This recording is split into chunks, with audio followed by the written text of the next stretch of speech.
Welcome to Section 420, Talkin Yankees, the podcast. Well, the Yankees have a weekend series at home against the Toronto Blue Jays. But, of course, this episode we're going to highlight the resurgence, resurrection, I don't know what you want to call it, Carlos Rodón. I don't say it's like he's totally back there, but two impressive starts in a row there is worth mentioning because I have been beating up on him. So I guess when he does bad, you could criticize him, and when he does good, we at least got to shine some light on him. So this will be the Carlos Rodón episode. So before we get started, make sure you subscribe to the podcast, Section 420 Talkin Yankees, the podcast, and there's also the YouTube version of the show where there was plenty of Carlos Rodón bashing early on. So if you want to catch any of that, go to YouTube, subscribe to Section 420 Talkin Yankees there as well. So again, Yankees come home from the Tampa/Cleveland road trip.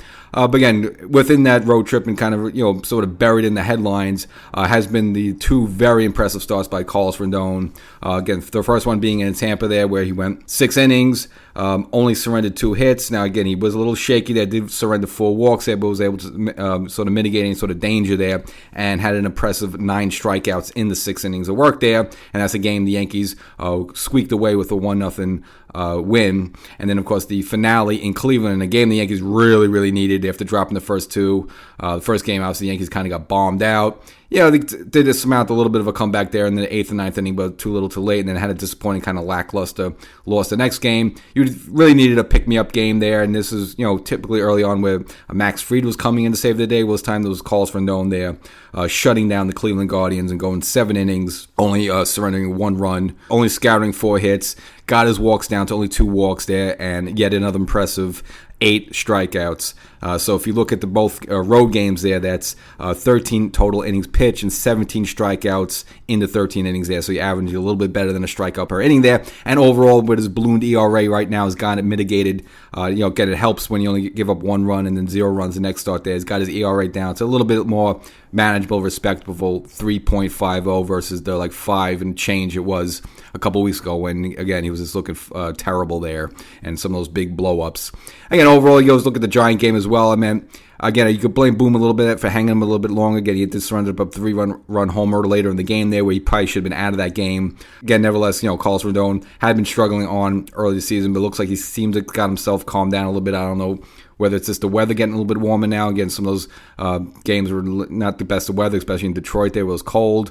So maybe, I don't know if it's the warmer weather or maybe just getting a little bit better control of this stuff right now.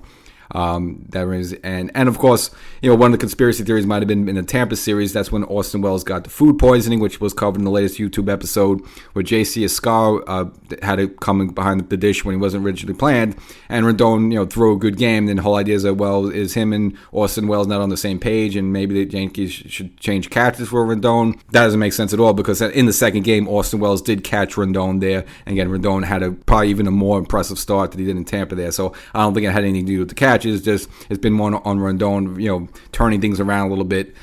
So again, if he just keeps the walks down there, stop giving up home runs there, I think he'll be in good shape. That's, again, those are the 2 things that have been killing him: the home runs and the walks there. So that's Carlos Rodón. Let's hopefully keep that going there because Max Fried is not going to be great every start. He's going to have some clunkers here and there, so you kind of need someone else to pick up the slack in. And again, the Yankees are a little thin starting pitching wise. I know he got at least a decent start from Will Warren the last time there. Pitched well enough to, obviously to give the Yankees too much length. They only went 5 innings there, but still, again, Yankees, whatever they can get out of their starting pitching, you got to squeeze as much juice as possible there because, again, the Yankees are still going to be shorthanded till Luis Gil comes back, and then they're still probably going to make a move around the trade deadline for another big arm.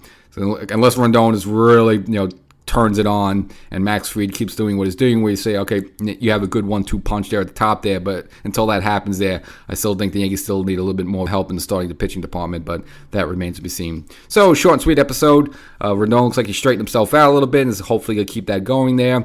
Judge remains to be hot, hitting over 400 there.